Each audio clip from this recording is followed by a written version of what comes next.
Kakinada rural మండలం ఇంద్రపాలెం గ్రామంలో little birds స్కూల్లో నూతనంగా ఏర్పాటు చేసిన ఆడిటోరియంను ఎమ్మెల్యే పంతం వెంకటేశ్వరరావు స్కూల్ ప్రిన్సిపల్ రమణతో కలిసి ప్రారంభించారు. ఈ సందర్భంగా ఎమ్మెల్యే మాట్లాడారు. విద్యార్థులకు ప్రశాంత వాతావరణంలో విద్యను అందించడంతో పాటుగా స్కూల్లో ఆడిటోరియం ఏర్పాటు చేయడం హర్షణీయమన్నారు. అన్ని సౌకర్యాలతో విద్యార్థులకు నాణ్యమైన విద్యను అందించాలని సూచించారు. పాఠశాల అభివృద్ధికి తన సహాయ సహకారాలు అందిస్తామని తెలిపారు. ఈ కార్యక్రమంలో లిటిల్ బర్డ్స్ స్కూల్ ఉపాధ్యాయులు, స్థానిక నాయకులు తదితరులు పాల్గొన్నారు.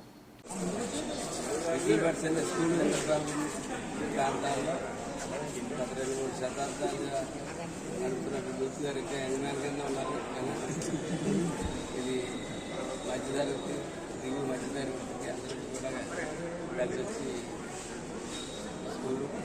ఎందుకంటే ఇక్కడ ఉన్నంత ఫీజులు తక్కువ ఫీజులు కాకినాడలో కానీ ప్రాంతాల్లో ఎక్కడా లేవు. 1600 మంది స్ట్రెంత్తో నడుపుతూ ఉన్నారు. స్కూల్ అంటే 4 గోడల మధ్యలో పెట్టి బంధించి సాయంత్రం దాకా బట్టి స్కూల్లో చూసాం.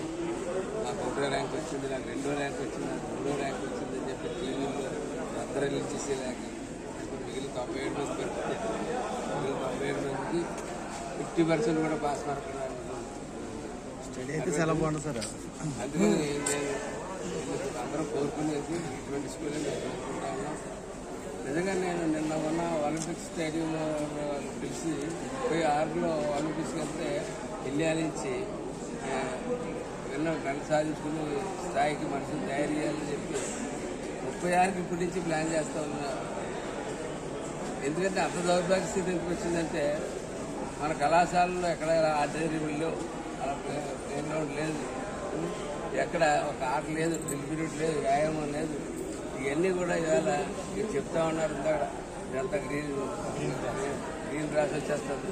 ఇదంతా శుభ్రంగా వ్యాయామాలు చేసుకోవడానికి, పిల్లలు ఆడుకోవడానికి, తెలిసి చేసుకోవడానికి పక్కన 8 రకాలుగా తక్కువ తీసుకొని పెట్టి ఒక పక్కన జాగ్రత్త చేస్తుంది. ఆయన అభినందిస్తూ ఉన్నాం.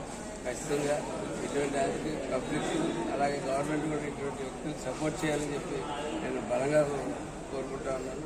ముందు నా చేతనైనంత వరకు ఖచ్చితంగా వారికి సపోర్ట్ చేస్తాను తెలియజేస్తాను.